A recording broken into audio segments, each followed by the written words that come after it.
again. Today's vlog, we're going to cook CHICHARON BULAKLAK in my language. So, magtatagalog tayo today. Lulutuin natin tong CHICHARON BULAKLAK. Ito-try natin sa air fryer. So, ito, after boil na to, binoiled namin siya ng 45 minutes. And then, this is very, see, matataba. Yan, ito yung tsura niyan. And let's cook this CHICHARON BULAKLAK with air fryer, and we're not going to put any oil on this. Let's go! So, the first step, we're going to preheat first your air fryer in 200 degree and into at least 2 minutes or 1 minute just to do the preheating. That is more better when you use the air fryer, especially for the meat and very fatty meat. So guys, we did already the preheating. Let's put this one, the CHICHARON BULAKLAK inside. Okay. Don't put any oil because we want to try how it will cook without oil. This one, CHICHARON BULAKLAK. And then we're going to use a 200 degree first into 15 minutes, and after that 15 minutes we're trying to see the result, and then we will change the temperature and the time itself. So tignan natin, naka 2 minutes na, naka 2 minutes na siya, no? Ito na itsura niya. Yan. 2 minutes pa lang, ito na yung ano niya, result niya. Fry na.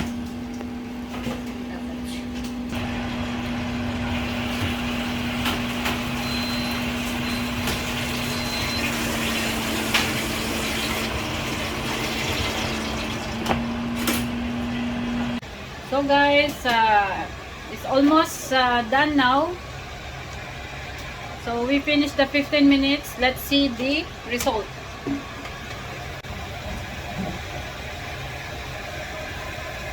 So this is the result in 15 minutes. So we're going to add more time. Okay, let's do again.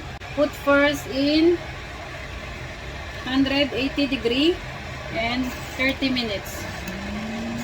So, total now is, if you will add 15 minutes to 30 minutes, so 45 minutes. Let's wait for this one. And let's see the result again. And especially if you have the air fryer, you will notice that the air fryer should be less smoke for that. Even it's a meaty one. So guys, this is the result in 15 minutes. See, this is the oil. Wow, too much oil. We didn't put oil on this one, huh? It was squeezed by air fryer.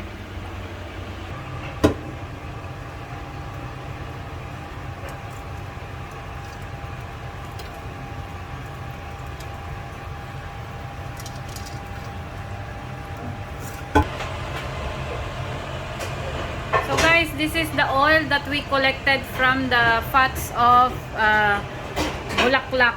CHICHARON BULAKLAK. Wow, daming oil, grabe. So guys, we're done now cooking our CHICHARON BULAKLAK in air fryer. And let's try how crunchy this one. And I did in 45 minutes. And see guys, this is the oil that's been collected in the in this CHICHARON BULAKLAK, almost 1 mug. We didn't put oil in this one, but this is the oil it produced from the food. So let's try now.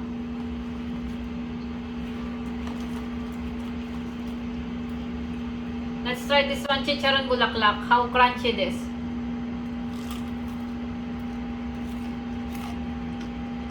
Good.